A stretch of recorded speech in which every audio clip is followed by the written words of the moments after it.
Live from the D&D studios in downtown Boston, it's showtime. Welcome to Hey, did you ever see that movie? I'm your host, Des, and as always, I'm joined by my lovely little co-host, Lynn. Kill her, Mommy. Kill her. Don't let her get away. And joining us again, the podcaster with a degree in terror, Tony. Hey, how's it going?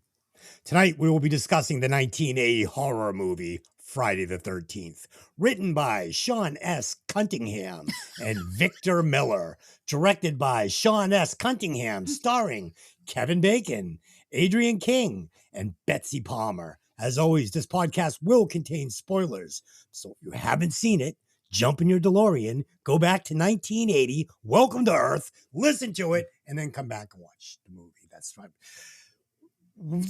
Watch it, then come back and listen to the movie. No.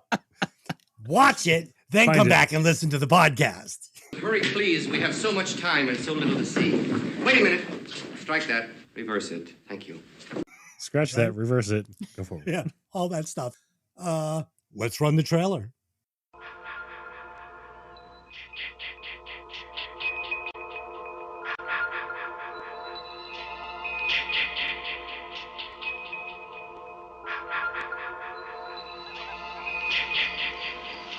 Hello? Who's that? Oh, hi. What are you doing out in this mess? 1, 2,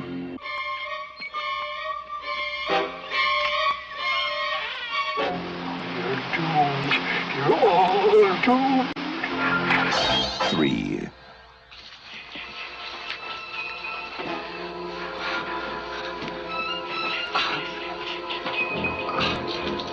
We weren't doing anything. We were just messing up. 4.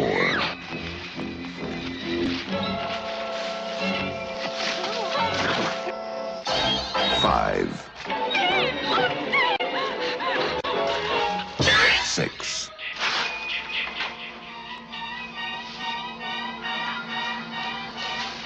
Must be my imagination.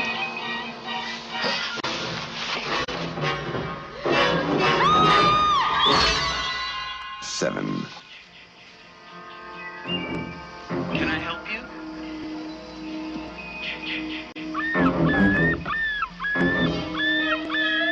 Hello? 8. 9.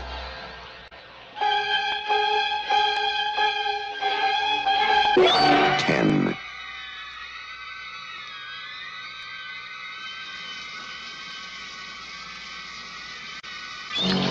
11.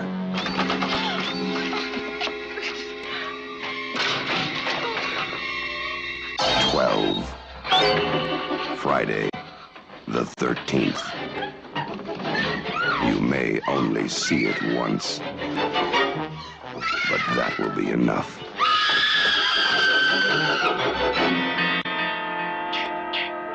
Friday the 13th.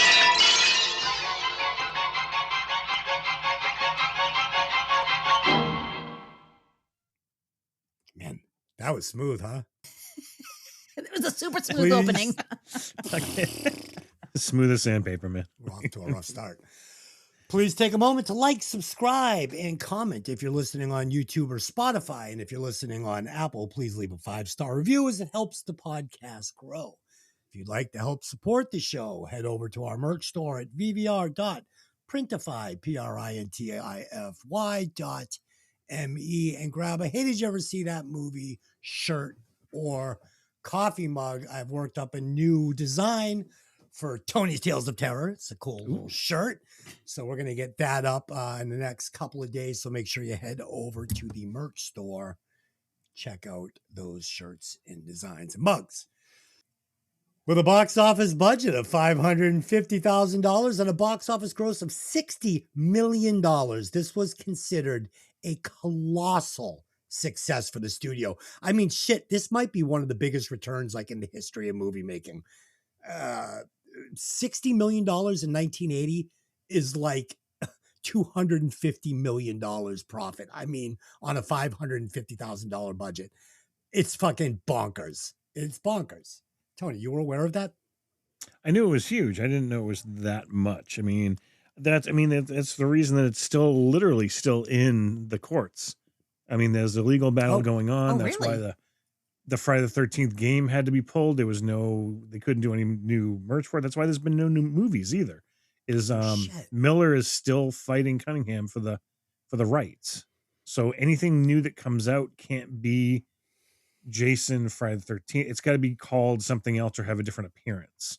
There's so many like weird legal things going on. That's why the remake could be made, but they couldn't do certain things with it. The mask had to be slightly altered, and there's a lot to it that just makes it all fucked up. But it's the reason that the Friday the 13th game got pulled is that they couldn't do any new stuff for it because it was just the legal bullshit that's going on with it is still going on. Wow. Crazy. Can you imagine how fucking shocked the studio must have been when this thing did $60 million in 1980 on a $550,000 budget? It must have blown their fucking minds.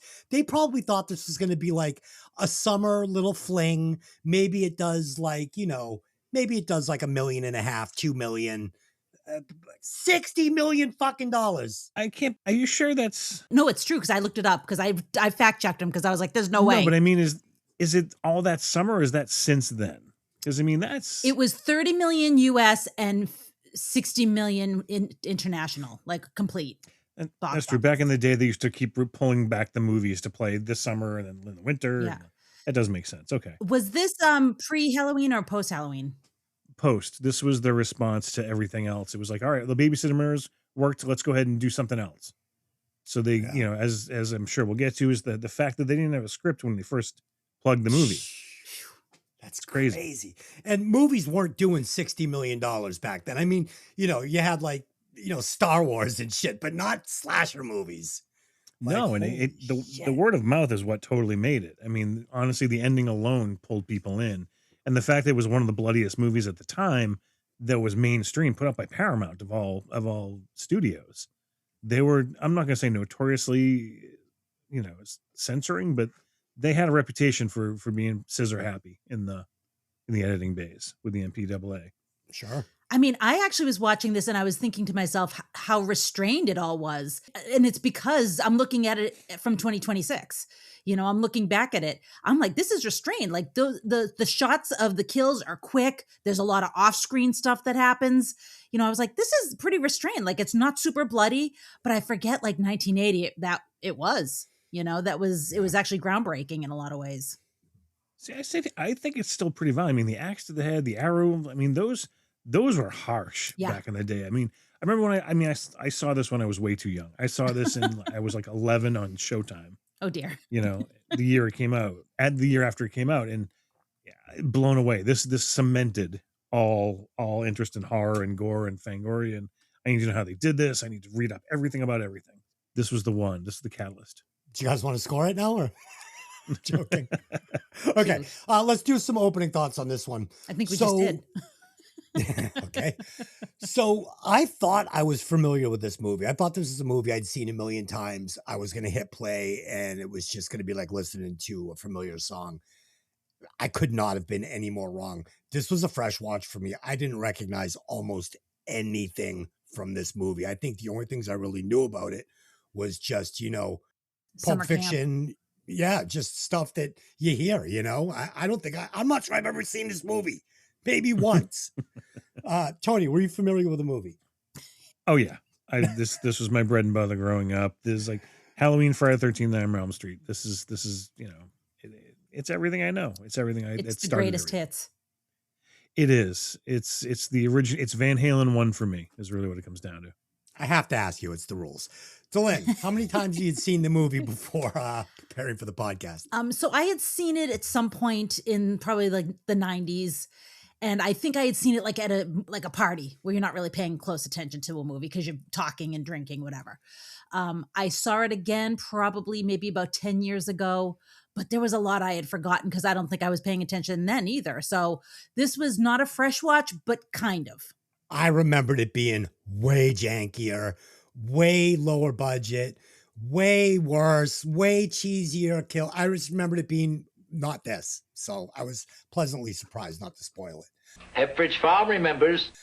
All right, we're going to do a Fast Five like we do on this version of the show. And this week's Fast Five is Sexy Horror Movie Showdown. Which movie is hotter? Which movie is hotter? So, Tony, this is all going to go right to you. Number one, we've got Vampiros Lesbos, 1971, or Daughters of Darkness, also 1971. Tony, which movie is hotter? Vampires Lesbos. It's the only reason you watch it is because it's got that title, and the two women are really. It takes a long time to even get them near each other, but goddamn, when they do, it's like, all right, it's worth it. The other one is just not so good. The Daughters of Darkness. I'm not a fan. Holy shit! All right, I'm impressed that you've seen both movies. The correct answer is Vampiros and Lesbos because there's a Lesbos. Number two. The demonic. These are hard to pronounce. Number two, The Demoniacs, 1974, or Sleepaway Camp, 1983. Tony, which one is hotter? Oh, I can't say Sleepaway Camp because if I do, it basically turns me into hermaphrodite fans, which is not a bad thing. It's just the reveal at the end. If you haven't seen it, I'm going to spoil it. She's standing there naked and she's got a dick. She is the boy anyway. I'll go Demoniacs. We'll just go Demoniacs. And you've seen Demoniacs? Again, I have. I worked at a video store. I've seen everything. Holy shit! I thought for sure you were going to be like, dude, I've never seen these fucking weird movies from the 70s. And I couldn't tell you anything about it, but I know I've seen it, and I could picture that it's got a dark blue cover, a screaming face, and a hand that goes over demoniac. It's correct. It's correct. Okay. Number three, Midsommar, 2019, or A Bad Idea Gone Wrong, 2017. Tony, which one is hotter? I'm not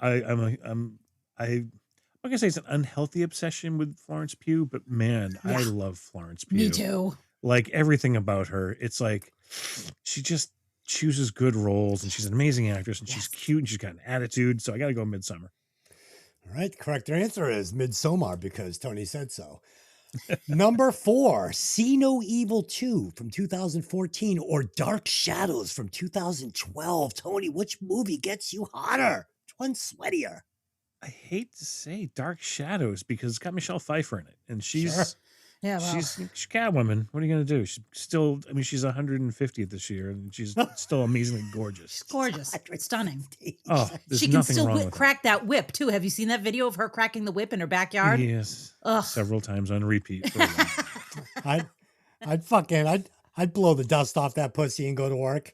All right, number five, Scream, 1996, or American Psycho, 2000. Tony, which movie is stickier? I got to go American Psycho. The whole, don't just look at her ass, eat it. It's like, come on, that line alone makes the movie hotter.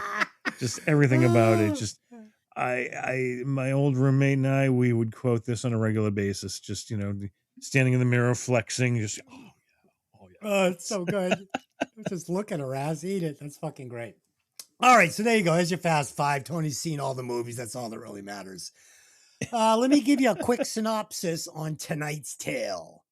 A group of teenage camp counselors attempt to reopen an abandoned summer camp with a tragic past, but they are stalked by a mysterious, relentless killer. There you go. All right. In a brief prologue set in 1958, two summer camp counselors at Camp Crystal Lake named Barry and Claudette sneak away from a campfire sing-along to have sex. Before they can completely undress, an unseen assailant sneaks into the room and murders them both. The film moves forward to the present, though at this point the present was 1980. On Friday, June 13th, a young woman named Annie enters a diner and asks for directions to Camp Crystal Lake, much to the shock of the restaurant's patrons and staff. A strange old man named Ralph reacts to the news of the camp's reopening by warning Annie that they are all doomed. Enos, a friendly truck driver from the diner, agrees to give Annie a lift halfway to the camp. During the drive, he warns her about the camp, informing her that a young boy drowned in Camp Crystal Lake in 1957, 1 year before the double murders occurred. After Enos lets her out, Annie walks on. So I'm going to pause here because I think there's a few things that I'd like to touch on as we get going. First is the score. I mean, it's Henry Manfredini. I hope I said that right. The key ma ma ma is so iconic. You know what it is the second you hear it. It's heavily inspired by Jaws, because it was funny because I had read that, and then we were watching it and Des looked at me and he goes, "This is sounds like Jaws." So I was like, "No, that's because he was inspired by Jaws." And it actually makes sense. You're dealing with two different killers, just one's in the water and one's in the woods. If you're going to neck off somebody, John Williams is the guy to go to. But I applaud the editors and the directors for the use of music. They lean into the absence of music as much as when the music is shocking and soaring and doing that, the shock music. And I'd also like to touch on Ralph, the actor. When we first meet him, he's warning Annie. He's got the spit bubbles in the corner of his mouth. This feels like the town loony. Like, this doesn't feel like an actor to me. Yeah, great acting, great characters. Dylan keeps saying, mommy, kill, whatever. This was always for me. Exactly. That's what it is. I don't have to sell me all this other bullshit. Kill, get her, mommy, mom. Like, it's not there. It's ha, ha, ha. That's it. Tony, yes? Well, not the ha, ha, ha, but I always hear the ch as well. Me too. But again, I've seen the interviews with him so many times, and when he does it, he does the k, and the way he breathes it does come out as ch. Okay. And he puts it through the reverb. He's shown how he gets it, which is like, all right, I can hear it. But I'm always saying, like, when you mock it, it's always ch.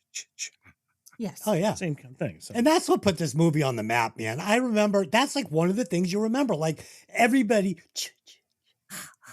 so you think you've seen the fucking movie. I don't know. So it opens up in 1958. These kids are wearing white leather belts and black Chuck Taylors. I still wear a white leather belt and black Chuck Taylors. It's a timeless combination. It really is. Looks great.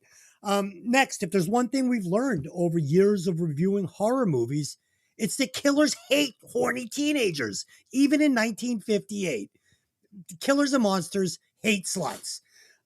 In this first kill, so I didn't remember any of this. And in this first kill, we're going to get the best shot in the entire movie. It's this slow motion shot of the girl as the killer's chasing her in this loft. And then it freezes with her face in terror. It is a phenomenal shot. It is beautiful. If it was a t-shirt, I would fucking buy it. The face the actress is making is just classic. It's a classic horror pose. I love it. So there's this scene where Annie goes into the diner and the mood of the staff and the patrons turn instantly creepy. And this scene reminded me of the slaughtered lamb from An American Werewolf in London. They stumble into this pub, everything's happy, everything's good, and suddenly the mood of the movie is turned on its head and everybody is like looking at these two basic ghosts at this point. And finally, we get the character of Crazy Ralph, like Dylan said, with the death curse line. And Enos, with his hands all over Annie's ass when he's helping her up into the truck. Yes, I noticed that. He like pushes her up on her butt. It's like, that's just rude. Yeah. Oh, it's just that's just the 80s. I'm sorry, that's just the time. Yeah, it's how all dads help their daughter's friends into the vehicle. Exactly. You didn't give her a sip of the special punch. It's all right. Yeah, but they have some NyQuil.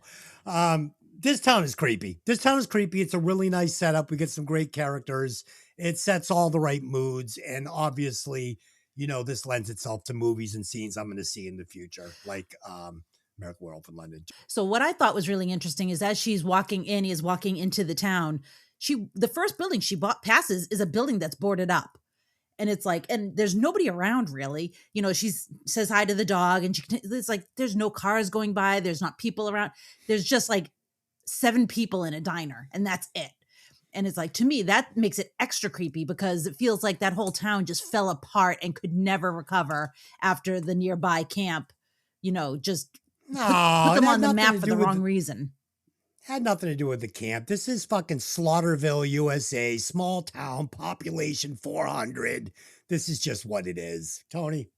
I actually, it's funny you mentioned it because that was actually something I was going to bring up is the fact that I actually like that there's no one anywhere. It gives the more feel of an isolation. Even when we see her get in the lift in the car, in the Jeep, wherever she gets, there's no one anywhere. There's no cars passing either. Yeah. It's just, you see they make a point to see you pass a graveyard. It's like, it's good. Yeah. It's well done. Going back to the original scene, the opening scene, it's so funny, and I feel like I'm going to lose my horror card here, but I never knew the names of Barry and Claudette. Never thought to look them up. It never really comes up. I know that Barry, obviously Barry is the first death of Friday the 13th. That's a pretty epic thing to have. After, I think Jason's up to what, like 197 kills or something at this point. Yeah, it's just, it's crazy. So, I mean, he gets the first one, and granted, we know it's not Jason yet, but still. It still counts. Oh, totally. Friday the 13th series. And again, you're right. It sets the tone for, it's a scary scene. Yeah. It's being watched. It's done in whispers. I think the thing that I always forget until I rewatch it is just how raw this movie is. It's not Texas Chainsaw Massacre, like, documentary style, but it's definitely low budget. It's grainy. The sounds always says, no matter how good the speakers have, you always have that 80s, 70s, late 70s, early 80s hiss. Yeah. It's just old.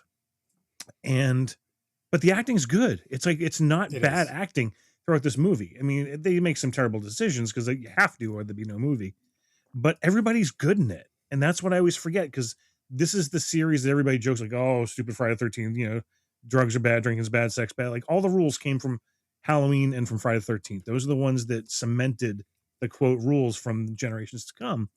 So to think about what Friday the 13th became, the joke of it, of, how many different ways can they kill him? They took him to space. They did it went off the rails.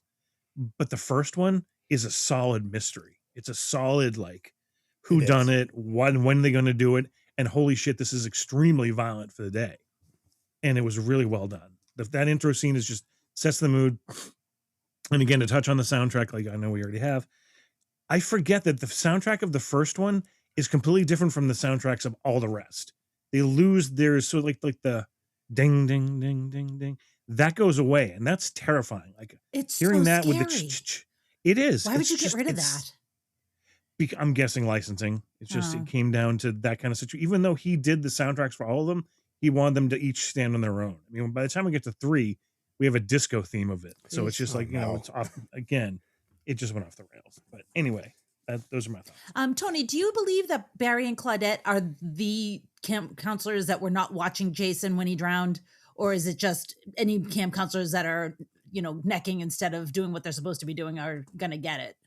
He died the year before. So yes. I doubt anyone would have been brought back. Right. Good point. From that situation. So no, I think they're just, well, except for Pamela Voorhees, the cook. Well, she's staff. Yeah. She's not the kid. Kids are interchangeable. Counselors are always interchangeable. Yeah. The core staff of like the directors, the cooks, the directors, they're going to stay. Yeah. It took her a year to develop her split personality psychosis and go on her killing spree. Okay, I can buy that. She had to process. It's a whole process. Becoming a fucking serial killer. So imagine Annie Shitluck. She goes to this town of like 300 and they just happen to have a serial killer. Poor kid. At the camp, the other counselors, Ned, Jack, who's Kevin Bacon in the space between Animal House and Diner and still 4 years away from Footloose. Hey, what's this I see? I thought this was a party! Let's dance! Bill, Marcy, Alice, and Brenda are refurbishing the cabins and facilities along with the camp's demanding owner, Steve Christie. Steve leaves them to the chores and goes into town for supplies in his Jeep. The would-be counselors have a few strange incidents, including a prank where one of them pretends to drown and an unwelcome visit from the local police. Many of these antics are witnessed from the woods by an unseen watcher. Back on the road, Annie hitches a ride and gets picked up by an unseen driver in a Jeep. As the driver speeds past the entrance to the camp, Annie becomes concerned and leaps from the moving vehicle when the driver fails to stop and flees into the woods. The unseen driver chases her and slits her throat with a knife. Back at the camp, the counselors find a large snake in one of the cabins, chopping it in half with a machete, a nice bit of foreshadowing. They also receive a visit from Ralph, who again warns them that they are doomed before riding away on his bike like the Wicked Witch of the West. Now, I said this to Des, and he didn't agree with me, but maybe Tony will. I felt like they used the Jeep that both Steve's driving and our unseen assailant as a way to initially make you think Steve is the bad guy. Do you think so? Oh yeah. Oh, completely. I mean, it's the same color and everything. Yeah, same color, same year, same everything. They literally used the same one. Yeah. So yeah. They're trying to think. This movie, the red herrings they throw in this movie are constant. Right. And that's what I like. That's what I like about the first one. It's like, you know, there's always someone watching. There's someone disappearing. No one is ever in the same place that they should be. You know, you see people joking around, but then they always have that. The camera lingers just long enough to see the expressions change, whether it was intentional or whether it was just, you know, hey, cut, you know? Right, right. But they left it in enough to make it really look like it could be anybody doing anything. But when I watched the scene, when I saw the Jeep pull up and let her in, I assumed it was Steve right off the bat. I assumed she was safe. I assumed she was going to get a ride to Camp Crystal Lake. But when she realizes she's in danger and jumps, right then I abandoned the idea that it's Steve anymore. I never for 1 second think that Steve is a suspect. It has never even crossed my mind. I'm like, oh, it's a different person in a different Jeep. That's just how I saw it when I watched it. And then when, you know, we see the killer, because through the movie, they're going to show us small pieces of the killer, a shoe, a leg, a hand, an arm. It doesn't feel like a large, you know, imposing man. It feels a little feminine. It does. It doesn't. It lends itself to be something different. It didn't feel like Steve when I saw the hand slash her throat or I saw the foot and the leg. You know, it just, I don't know. It was cool. It was different. Oh, I think that's what they did to throw you off. Yeah. Because, yeah, obviously it's not Steve at that point. But when the pickup does happen, it's like, oh, the Jeep. All right, Steve. Yeah. But then she jumps out. And because they never show him, all right, this isn't Steve. Yeah. They now they don't want you to think it's Steve. Exactly. And I feel like they were trying to always make you think it didn't look feminine. The class ring that they're wearing is chunky. It's kind of big and chunky. It's not a feminine small class ring.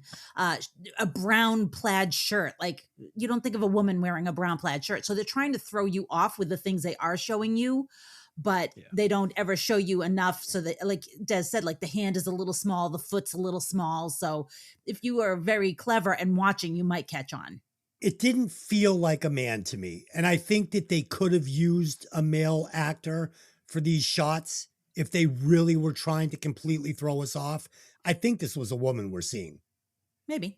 It was actually Tom Savini's assistant was most of the time. Oh, Tasso Stravakis, I think is his name.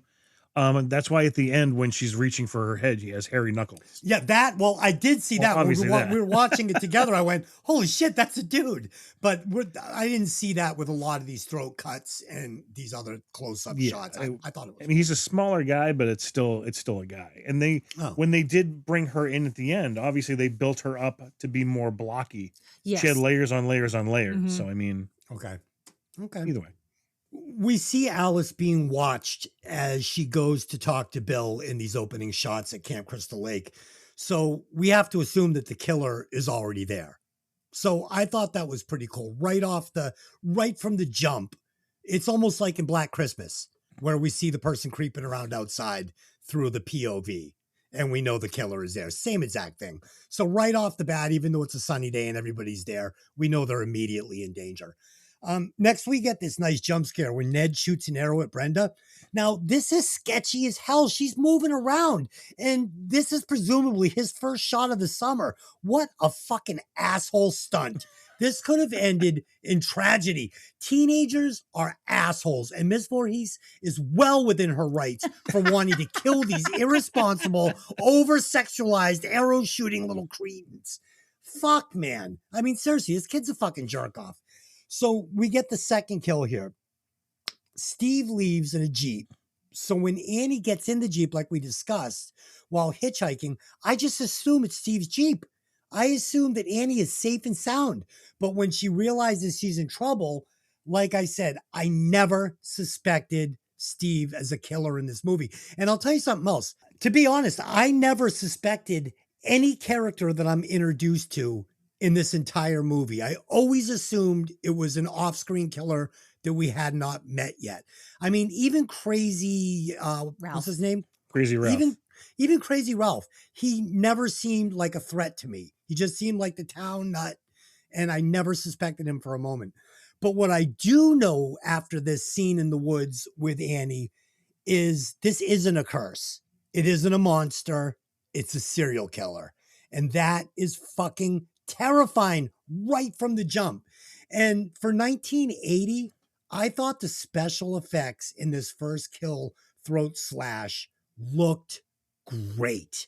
I thought every kill in this movie looked absolutely amazing for 1980 or for any other year. And I think that what Delin said about how some of these shots are abbreviated, I think that works in its favor. Yes. Because they already look great. And then they don't give you long enough to see any holes that might be there. And each kill gets progressively better, a little more violent. And I think that the makeup and effects get a little better as we go along. Like, we're going to see a kill coming up with Kevin Bacon that is fucking spectacular. Tony. Well, I mean, they got Tom Savini. I mean, he was the king at that time. I mean, you have Dick Smith, who was like the Oscar winner. He does a lot of old age makeup, but he did The Exorcist, did all that. But Savini was the gore master. I mean, he did Dawn of the Dead, which was his big showcase at that point. He did a few other ones like Deranged. He did a couple other ones in the early 80s, but this was the big showcase one. And he finally got the color of the blood right, because Dawn of the Dead was just bright red paint at this point. But I agree. This movie, this is the blueprint. This is what slashers were for me. This introduced the whole world to, they're going to be violent, they're going to be vicious, we're going to show you almost everything. And if we're not going to show you everything, we're going to show you what happened from it. You know, even the off-screen stuff, we still get the results of it when, you know, the chaos of the Body Find run, Yes. the marathon of the Body Finds. To take a step back, I really dig Crazy Ralph, like a lot. And the scene of him showing up at the camping inn and then driving off on his bike. I mean, he drives off on the bike in the first one, but the second one of him in the tree of shadow, the tree shadows, it's just creepy because it feels natural. He's just like, you're doomed. You're all doomed. And it's scary. He's in the pantry. He's like, you know, God has sent me here to you. Sorry, he's the drunk. But when he gets outside, they make him, come on, man, get out of here. Yeah. He gets on his bike right before he leaves. That you're doomed. You're all doomed. It's terrifying because he believes because of a reason. Obviously, he's this. I don't know. It's something about Ralph always creeped me out, and I always dug it. And I was hoping there would be more of him later on, but we never got it again until the second one. But it's a whole other thing. We'll talk about that later. I don't know. There's so much about this, the atmosphere of it, the isolation, I just have a woods thing. I mean, that's why Blair Witch fucked me up so much. Being in the woods with no real phones, with no real communication, no one around us. You can scream all you want. No one's going to hear it. You're fucked. It's as simple as that. Delin and I were talking about that. So I think I would love camping, being up, but I am just too afraid of a fucking maniac being out there with me. Like, it's just that simple. It ruins the whole concept for me. Because like you said, chances are it's probably not going to happen. But what if it does? What if I'm sleeping in my little fucking tent and all of a sudden there's 3 fucking assholes out there that want to cut my toes off and fuck me up the ass? What am I going to do? Lube up, I mean, I guess, but you know. But no, I agree. I mean, I would rather, I have no problems with bears. I have no problem with animals, wolves, all that whole thing. Nothing. That I feel is more manageable. It's someone fucking with you, which is the terrifying thing. Someone who can see you because you have to have light, you have to have a campfire, but you can't see into the woods to see them. Mm-hmm. And there's nothing protecting you from them but a millimeter of nylon. And that's it. And you're fucked. You can't see them. They know exactly where you are. You have no idea how many there are, who's out there, what they're doing, and what they have planned. And it's terrifying. That's why I don't do it. I just can't do it anymore. That's why I don't do it either, but I want to. Oh, fuck. You could get me out there if it was like an RV where we could lock ourselves in the RV at night. Yeah. That's fine. But no tent. No tent. Even the RV, they fucking slash the tires. They disable the RV, and it's just a matter of time before they're in there fucking doing your raw and cutting your fucking nipples off. Oh, God, you're full of it tonight, huh? So the character of Crazy Ralph. Yes. He reminded me of the crazy kid in the van with the knife in the beginning of Texas Chainsaw Massacre. Same kind of unhinged, creepy, real world, mentally ill character that I just thought was super, super spooky. I loved it. Yeah, he's just a great character. And again, apparently he's like I don't know if he was a preacher or something. I remember reading something like he was just a genuinely like the nicest, sweetest person ever. And he just took that role and went with it. So like, good for you. Good for him. I Yeah. will say that Texas Chainsaw Massacre, in my opinion, was 1,000 times scarier than this. It's magic. That movie is magic. It's so real world. It feels like a documentary. When I watch it, these feel like real people having real conversations. It doesn't even feel like acting to me. It's fucking nuts. That movie is perfect. Oh, it's terrifying. It's madness on the screen. Like I feel amazing. that there's just it is raw terror. Watching the amount of screaming she does and the face of her, it's perfection. It may be one of the best horror movies ever. Ever. It's fucking unbelievable. All right, let's get back to this one though. Dylan, keep it rolling.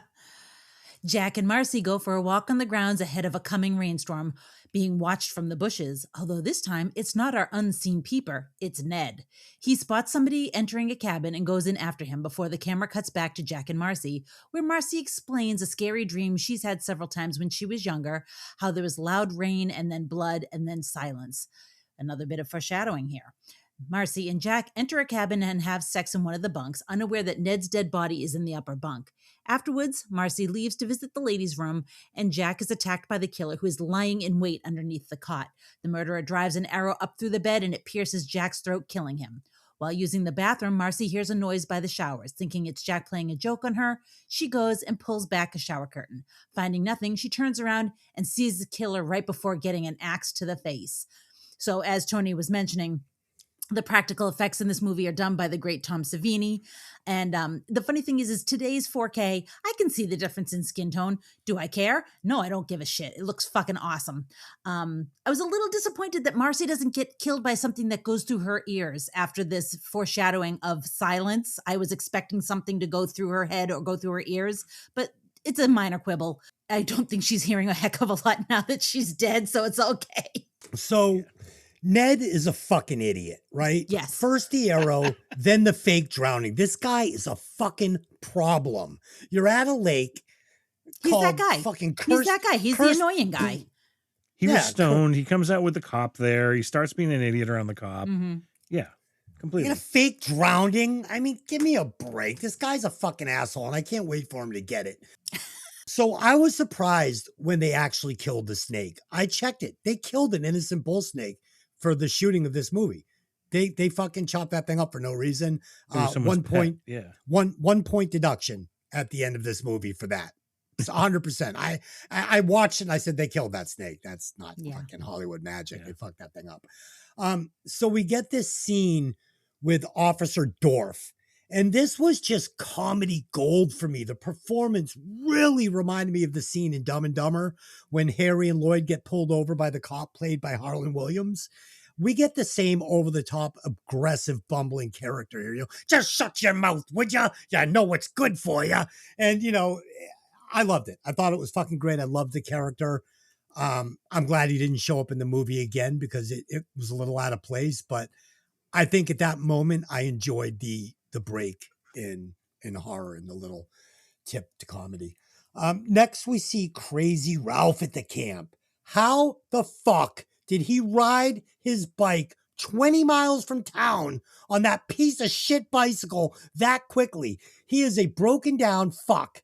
He's not Lance Armstrong. And for that reason, I never suspected him as the killer, not once. Literally, when Annie goes into the diner, she says, how far to Camp Crystal Lake? They say 20 miles. He's there.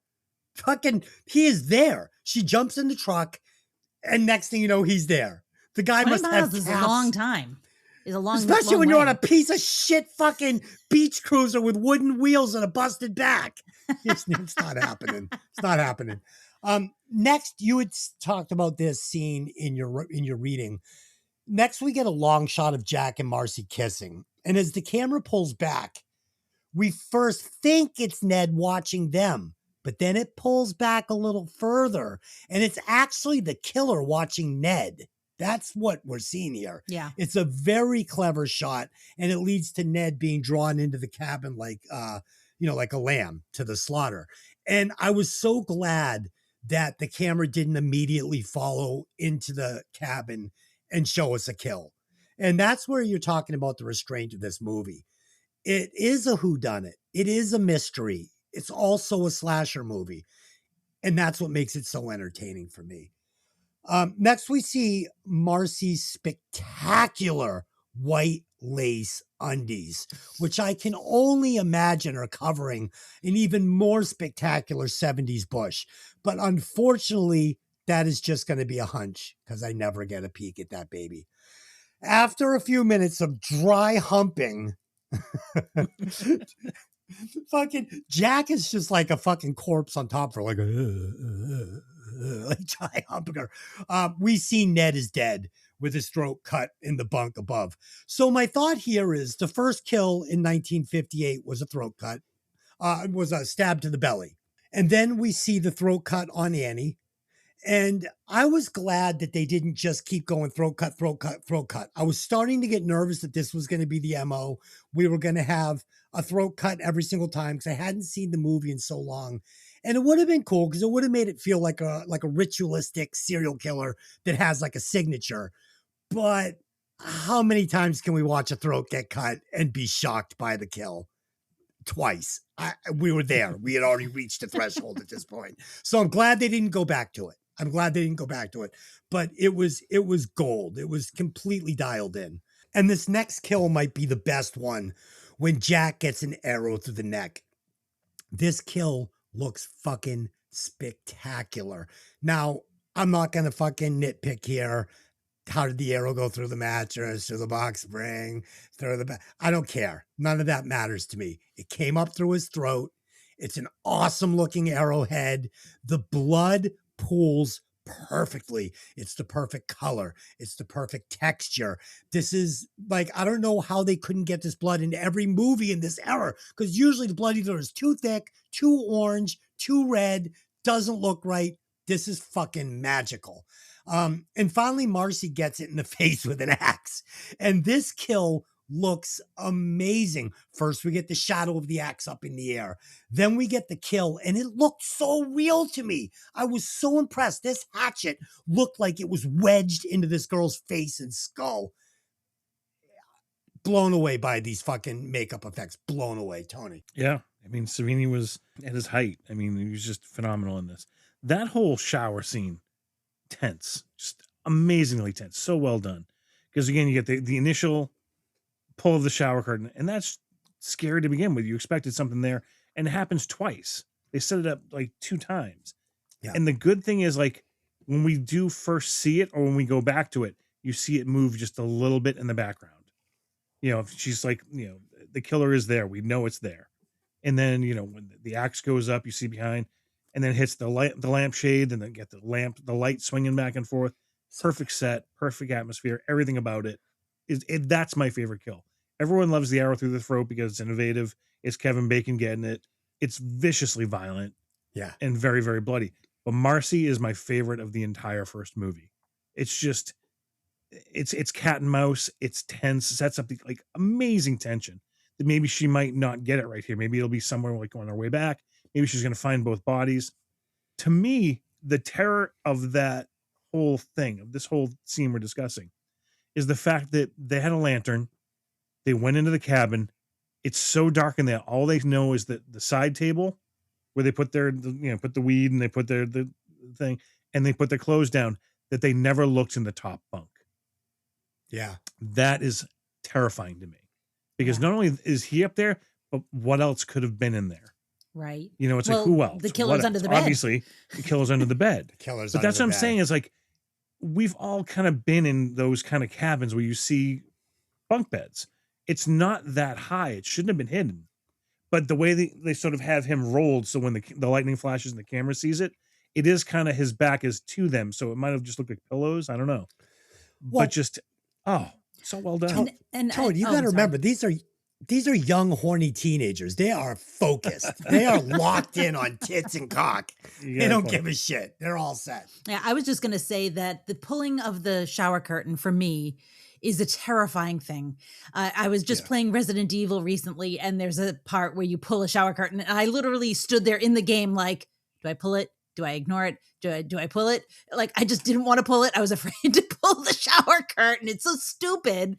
It's a game. It's not going to hurt me, but it's scary. So yeah, I totally It felt is. that heaviness in that scene.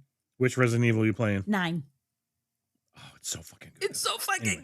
good. We'll talk after. I've platinumed it, so I've done it. You can play it in VR too if you no, want thank to. you. No, thank you. I played 7 in VR. Yeah, I tried to play it and I just got so motion sick. I couldn't do it. You know, after 5 minutes, I'm nauseous. It was too much for me. And not for motion sick, but it was too stressful. Yeah, 7 is very tough. We tried to do that one in VR and we just couldn't. That's the one that made him motion sick. And I was like, I can't do this. And I've played the whole thing through like just sitting in my chair, but not in VR. It's too much. Looked great. It looked great. I just couldn't take the motion. Tony, that axe scene though, how did they do it? I mean, there's no cutaway. Like you see the axe get wedged into her fucking forehead and face. You think you do, but you don't. You don't see it. It's a total. They did have a fake head that they hit with it, but it looked so terrible they never used it. So Yeah. you see the axe come down, and then it's just her falling against the wall with the axe already in her face.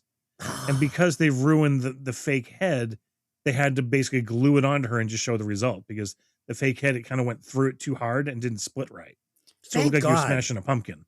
No, thank God though, because that fake head Yeah. would have looked like shit. It would have been a mistake because my brain filled that gap in. Like I remember seeing it hit her in the head and get wedged in and thinking, how the fuck did they do that? So Yeah, it's a fucking Savini. tip of the hat. Amazing. All right, keep rolling. All right. Bill, Alice, and Brenda play strip Monopoly in Alice's cabin until the rain makes Brenda remember she's left her cabin windows open. As Brenda settles down to bed, she hears a faint childlike voice calling, "Help me," from the woods. Brenda walks outside with a flashlight in the pouring rain, trying to locate where the child's voice is coming from. Ending up at the archery range, she is blinded by the lights when the killer turns them on and is killed off screen with nothing but a scream. Hearing that scream, Bill and Alice go to investigate, but only find a bloody axe in Brenda's bed. They try to call the police, but the phone is dead and Ned's truck won't start. Meanwhile, Steve is in town having dinner at a local diner. On his way back, he gets stuck in the mud and then gets a ride partway from a police officer. Arriving at the camp, he is met by the killer, who he appears to be familiar with, and they got him. When the lights go out all over the camp, Bill goes to check on the power generator. When Bill doesn't return, Alice heads out only to find him pinned to the door by several arrows. Now alone, Alice flees back to the main cabin and hides. Brenda's corpse is hurled through the window. Alice hears a vehicle outside the cabin and, thinking it's Steve, runs out to warn him. So this to me is another missed opportunity. Brenda's death. Why is she not shot with an arrow and stuck to a target? Like, you had the foreshadowing with Ned. It just, why? You could have thrown Marcy through the window if you have to have a body to go through the window. Bill and Jack both by an arrow, but Brenda doesn't. Like, what? She did. She actually did. Oh, did she? In the can't original, the original cut, she got hit with an arrow. She got hit with 2 arrows. She got pinned to the target and then ripped down from it. Oh, see, they didn't. Whatever version we were watching, they did not show that. Well, they don't actually show it. It just didn't. They never had time to do it. Oh, They had it ready to go. It was part of all of it, and they just never got around to shooting it. I'm not sure if they ever got around to shooting it or it just didn't work out the way they wanted to. Okay. But that is how she dies. That's why they cut away, is because they just couldn't get it to look right.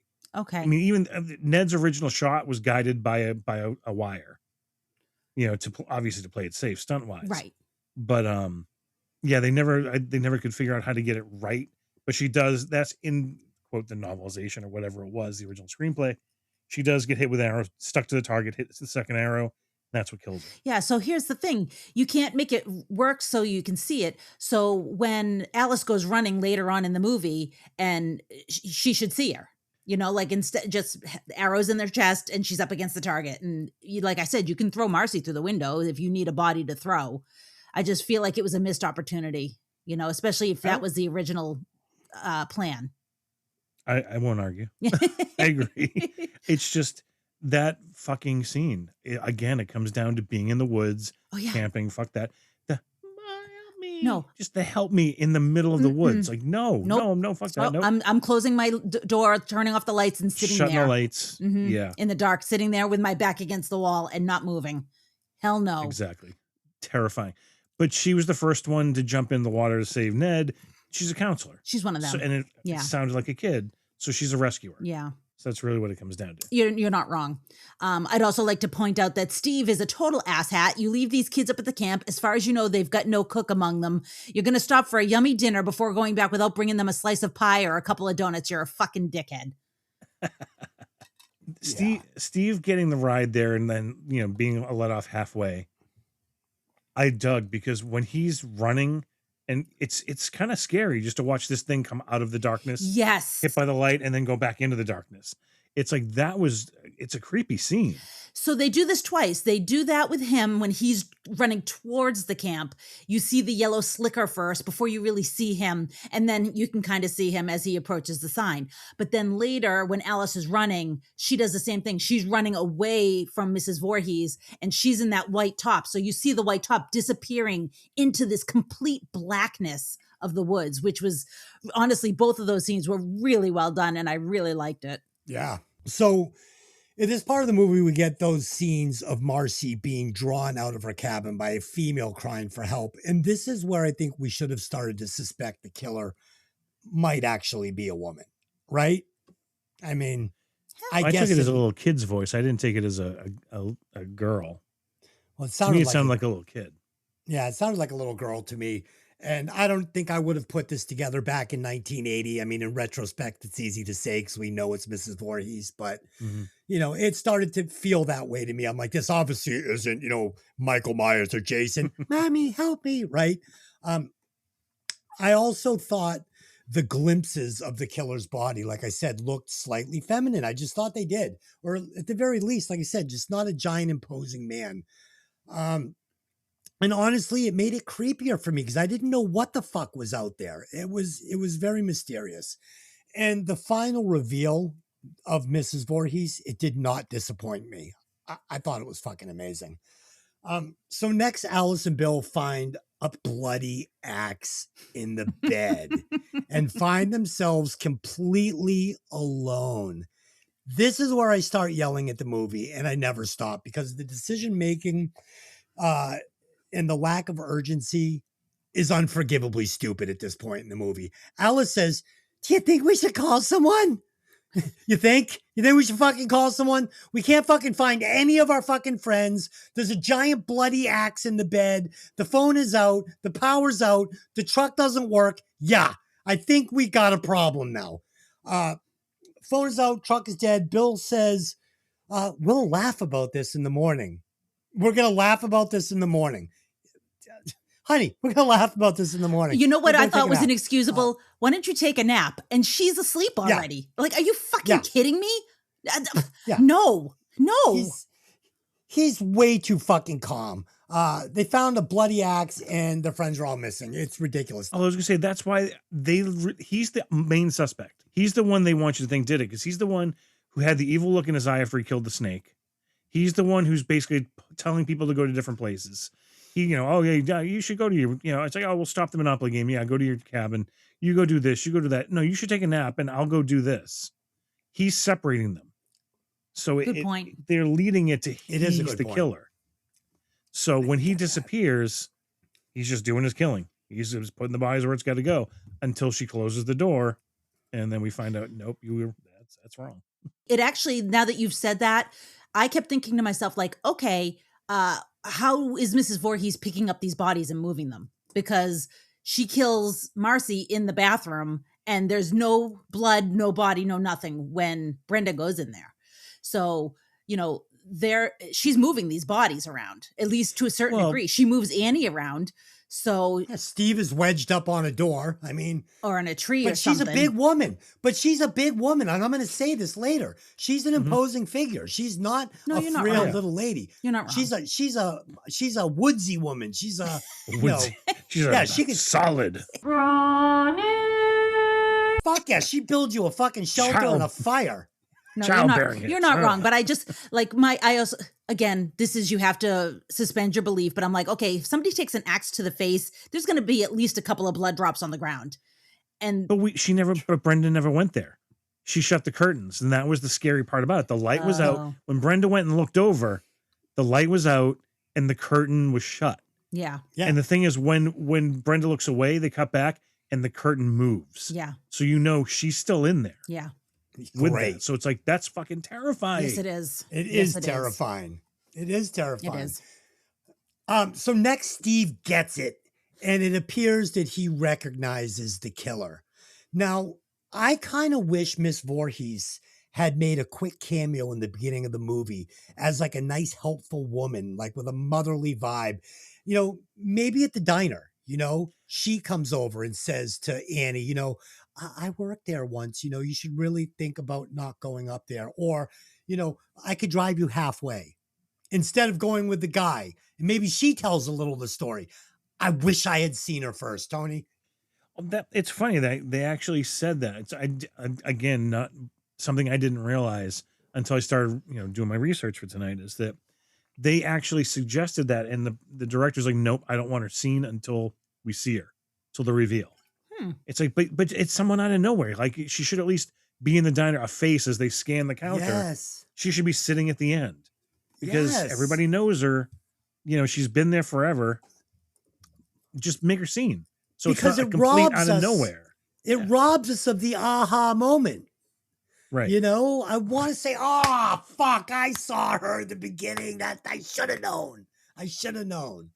I do like your concept of Steve, though, and I can't believe I missed that they were setting him up as the killer. And but that's what I thought was so interesting about this movie, was that I never had a suspect.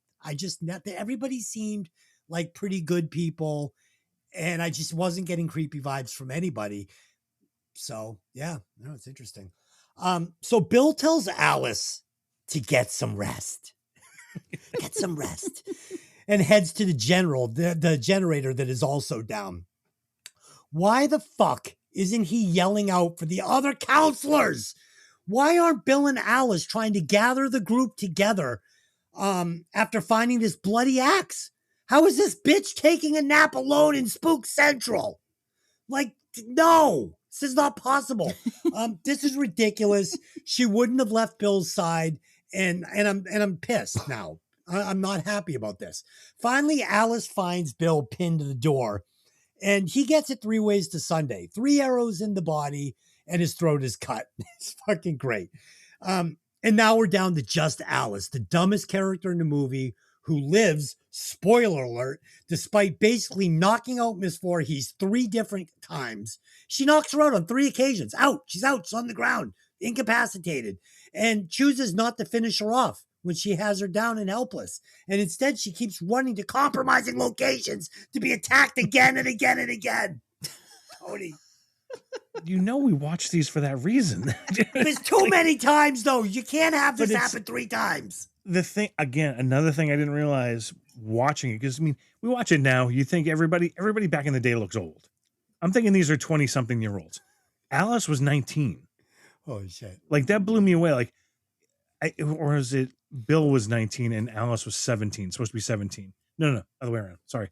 Alice, Bill, and Steve. Well, Steve is in his 30s. Alice and Bill are supposed to be 19-ish with Brenda. Yeah. Ned, Kevin Bacon, and Marcy are all supposed to be 17, which, again, don't buy it, but whatever. I'll go with it. So, I mean, you think about a 19-year-old. They're not 19-year-old in 1980. Not used to this kind of thing.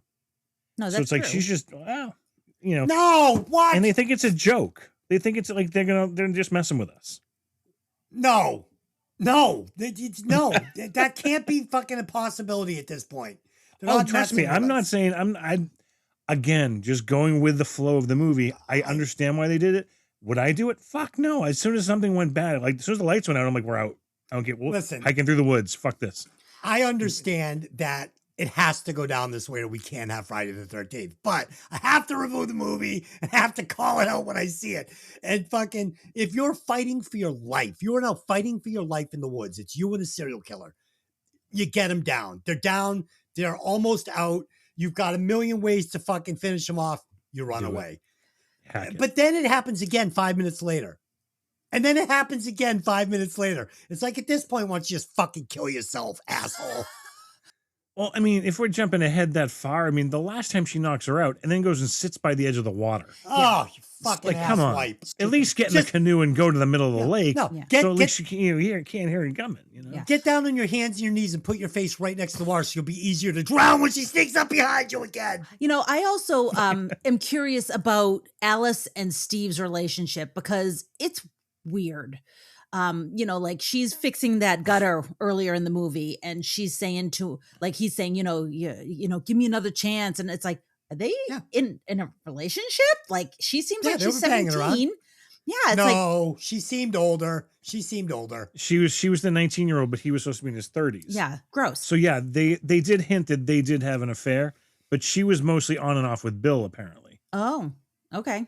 Because I was Fucking just camp slut. Well, I was just watching it and I'm going, well, was this her boyfriend? Was it not? Because he's like, you know, give me a week, and if you're not happy by next Friday, you can leave, and blah blah blah. And I'm going, what is going on with them? It was a little weird to me. It felt a little icky. Yeah, it wasn't that bad. It didn't seem that old to me. You know what this kind of reminded me of this movie? It was like Meatballs with a serial killer with fucking Bill Murray, yeah. Are you ready for the summer? You can't fucking kill her. Oh, that's what he based it off of. Oh, It did was- he really? It was Meatballs and Halloween. Those are the two biggest influences of this movie. Shit, man. Well, 'Cause- that came through.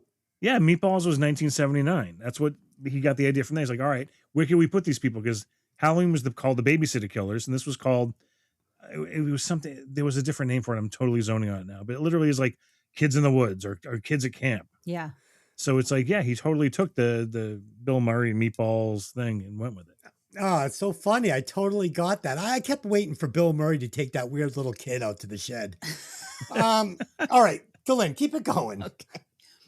Instead of Steve, Alice finds a middle-aged woman who introduces herself as Mrs. Voorhees. Alice hysterically tries to tell her about the murders. Mrs. Voorhees expresses horror at the sight of Brenda's body, but she soon reveals herself to be the mother of the boy who drowned in the lake in 1957. Talking mostly to herself, she blames her son Jason's drowning on the fact that two counselors were having sex and were unaware of Jason's struggling. She tells Alice that today happens to be Jason's birthday.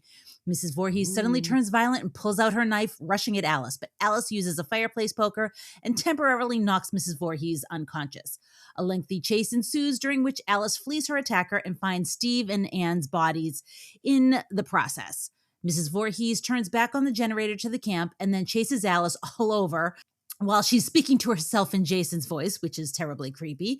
She corners Alice in a storage shed where Alice has found a rifle, but she cannot load it, and Mrs. Voorhees attacks her and slaps her around. Alice escapes again and runs back to the main cabin, hiding behind a locked door in the pantry. Mrs. Voorhees, now brandishing a machete, breaks the door open and rushes in at Alice. Alice hits her on the side of the head with a frying pan, once again rendering her unconscious. Heading out to the side of the lake, Alice sits down next to the water, but Mrs. Voorhees comes rushing out at her again with the machete. Surprise. The two of them wrestle next to the lake. Besting her attacker, Alice gains the upper hand and finally kills Mrs. Voorhees by decapitating her. Now in shock, Alice gets in the canoe and rows out to the middle of the lake where she falls asleep. This woman is like a fucking narcoleptic. Morning comes and Alice is still asleep in the canoe. Police arrive and call out to her. As she sits up, the decomposing body of Jason attacks her and pulls her out of the canoe. Just as she is dragged underwater, she wakes up in a hospital where a police officer tells her that they pulled her out of the lake and that everyone at the camp is dead. When she asks about Jason, the officer informs her that they never found any boy. So Alice replies, then he's still there.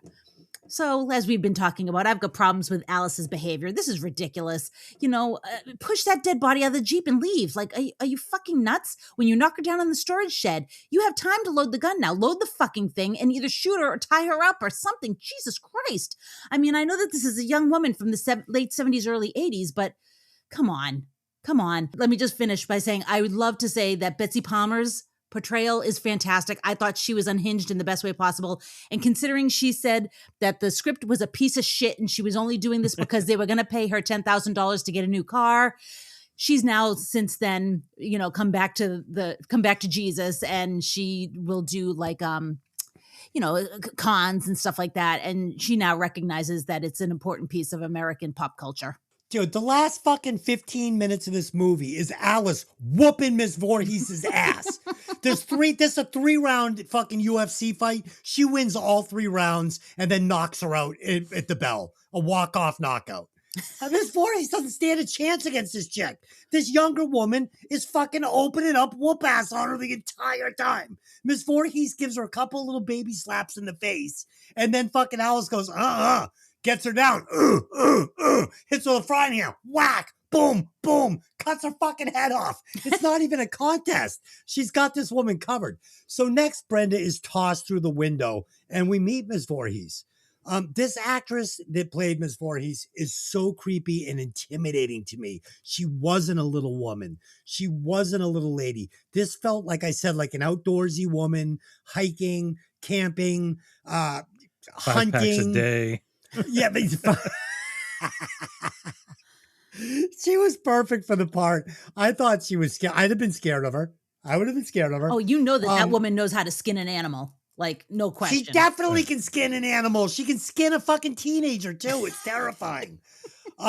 Alice knocks down Miss Voorhees, but does not finish the job. Why don't they ever finish the job? We get a couple of dead body scares, like Tony said, there's a couple of off-camera kills.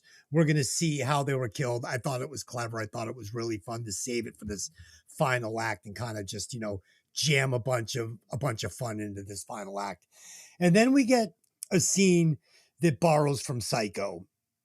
This is where Miss Voorhees is obviously suffering from a split personality. And it's really disturbing. I love that they added some psychological terror to this slasher movie. I didn't expect this. I didn't remember this being in the movie. I just remember this being a really fucking poorly acted slasher movie with bad effects. And it's not what it is. It's like Tony said, it's a mystery.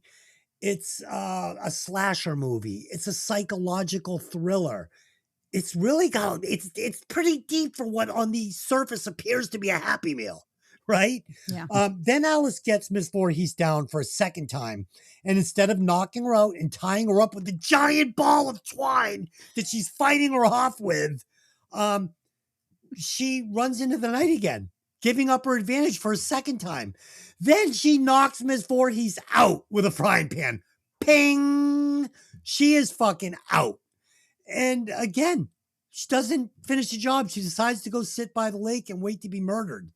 Then, like clockwork, Miss Voorhees attacks her again before Alice beheads her.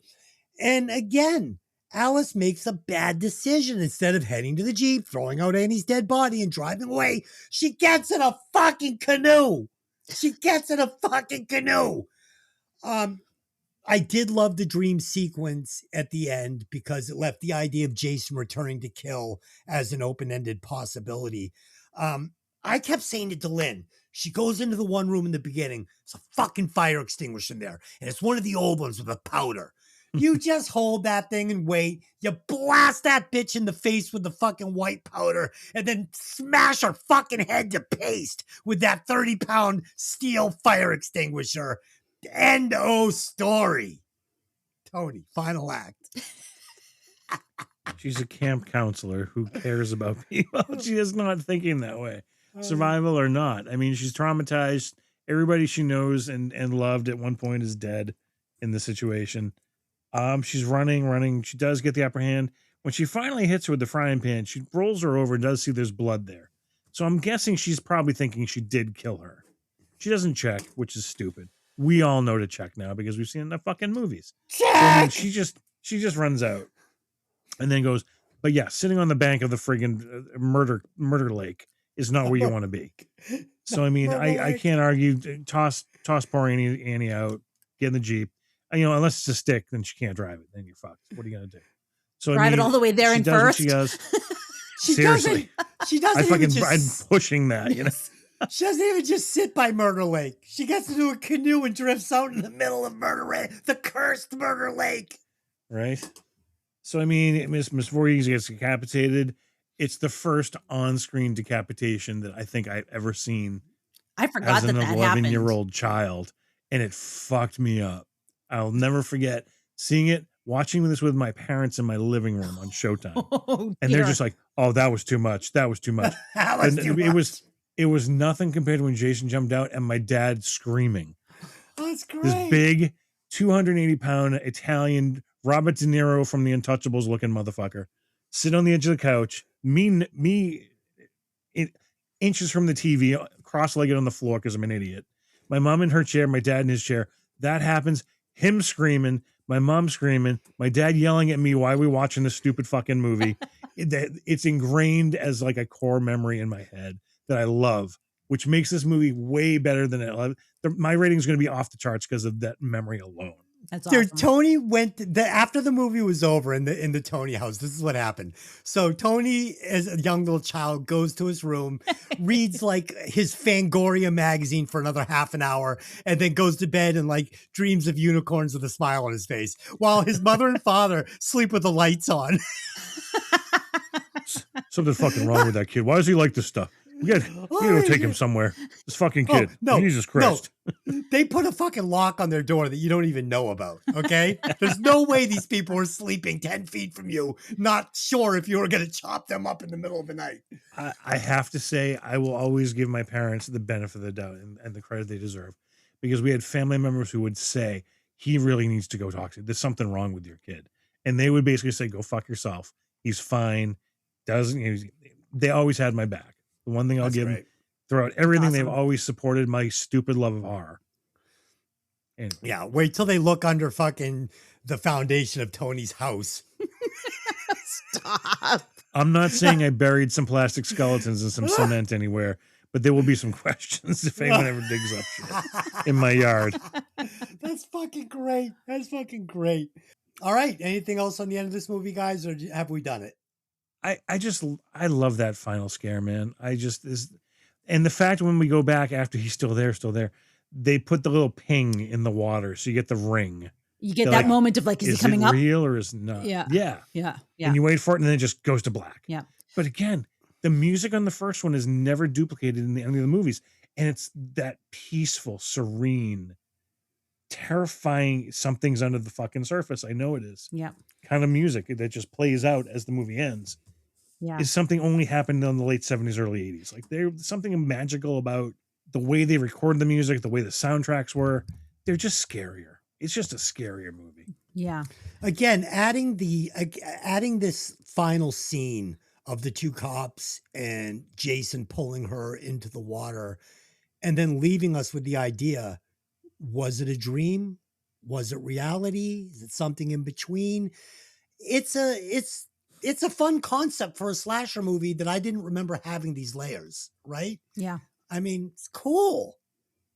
And apparently I'm not sure if they called him or he saw it and said, oh yeah, I knew it was coming. But they obviously took it and stole it from Carrie at the end of Carrie, where the hand comes out and grabs Susan Snell's hand.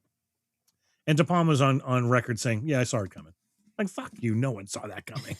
No one saw Jason jumping out of the wall. No way. No, I didn't see it. I was watching one of those shows recently, and it's, one of those things like, it's like Eli Roth and Greg Nicotero talking about scary movies.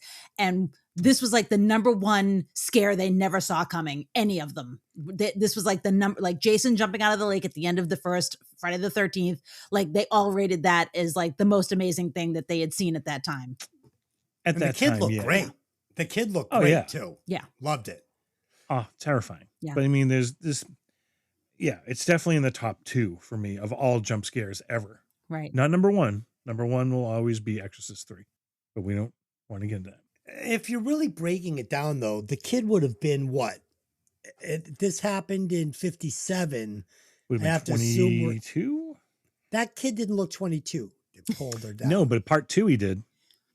Yeah. So because they retconned it for part 2.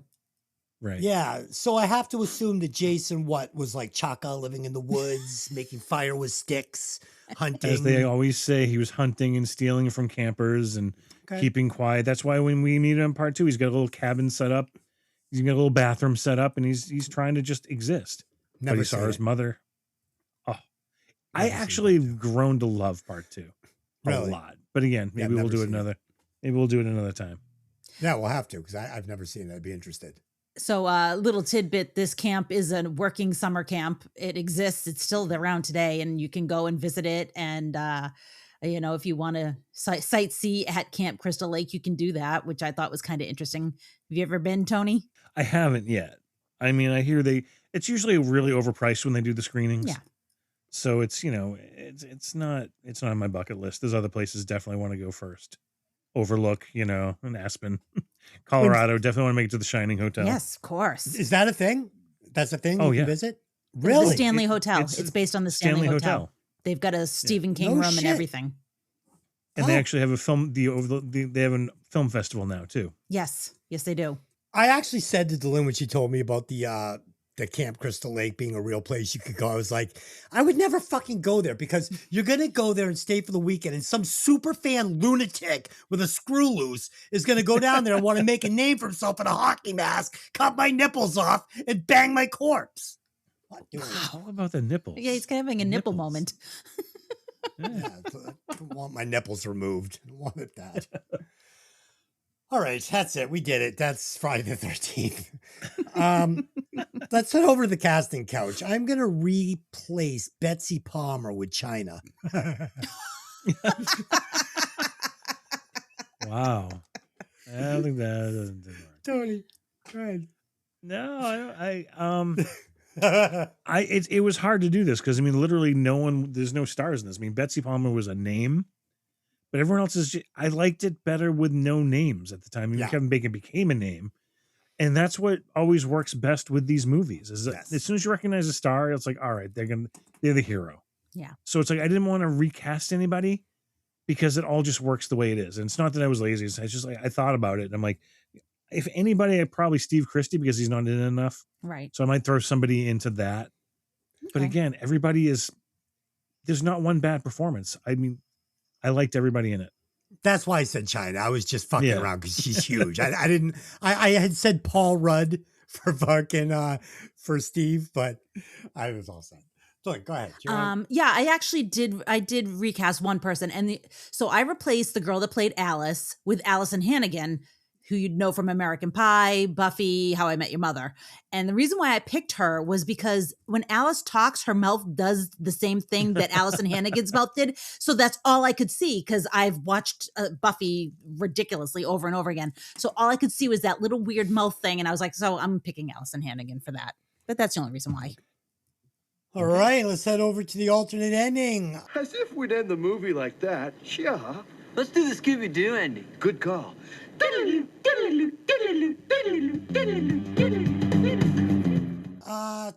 I got one. It's pretty lame.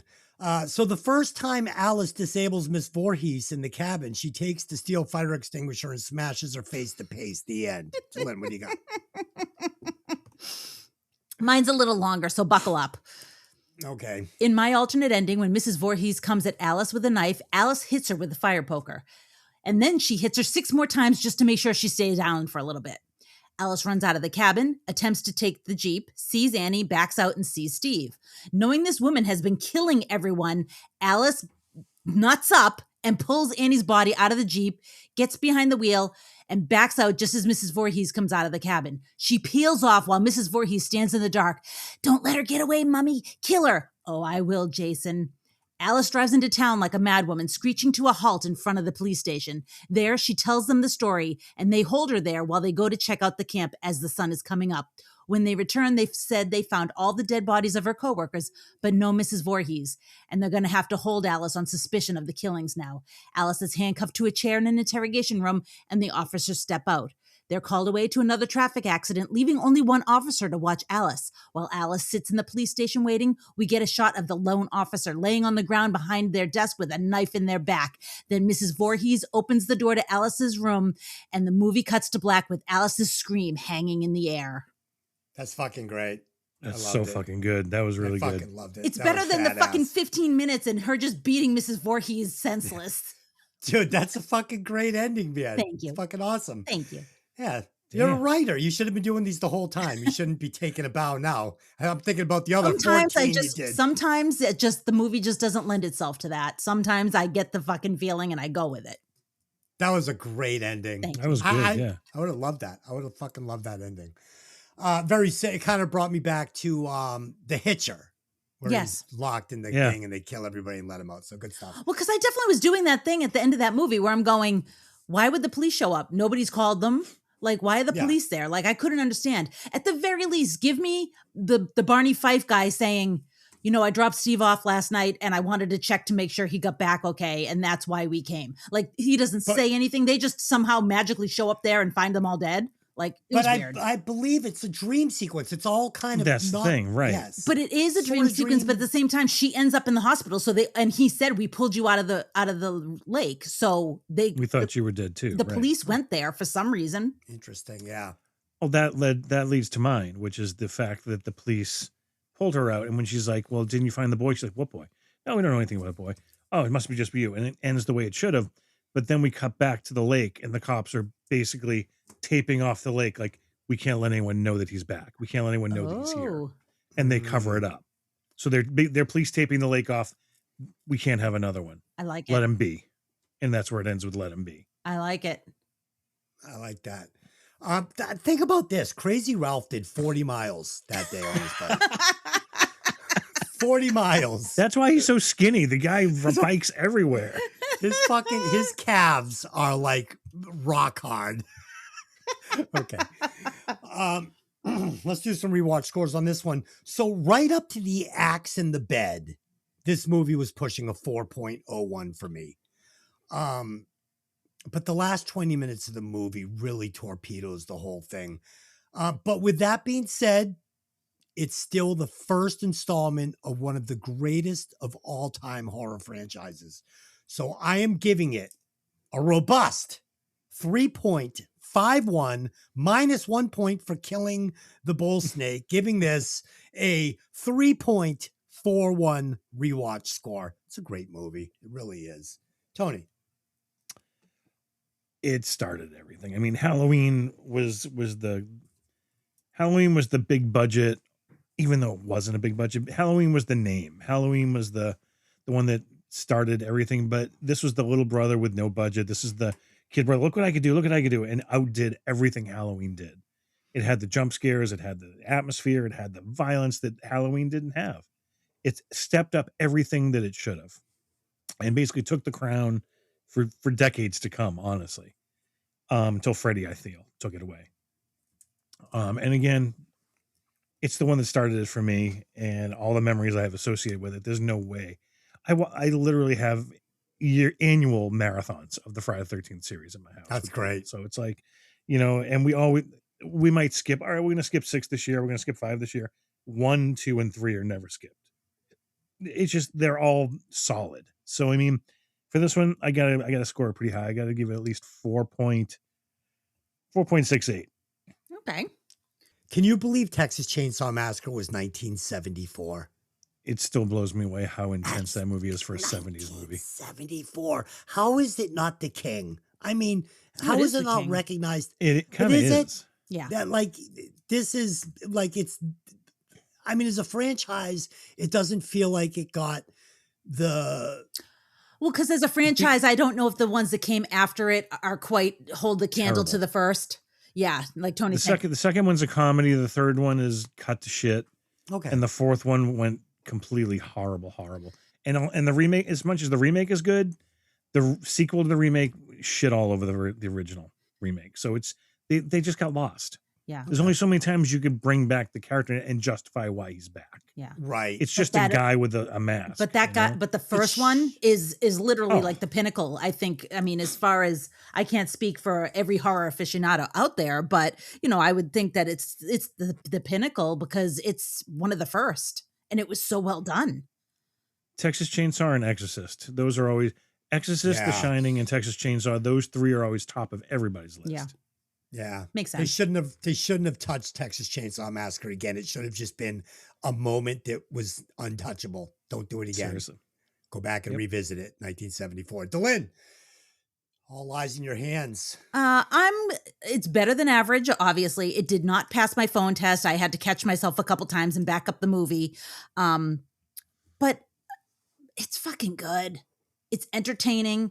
Yes, the ending left a little to be desired in my eyes. And I was definitely disappointed by some of the foreshadowing opportunities I thought that they had that they didn't use. Like, Alice puts that kettle on and you have a burning kettle full of water, boiling water, and you never like whack Mrs. Voorhees. Like, you missed some stuff, but that's just me.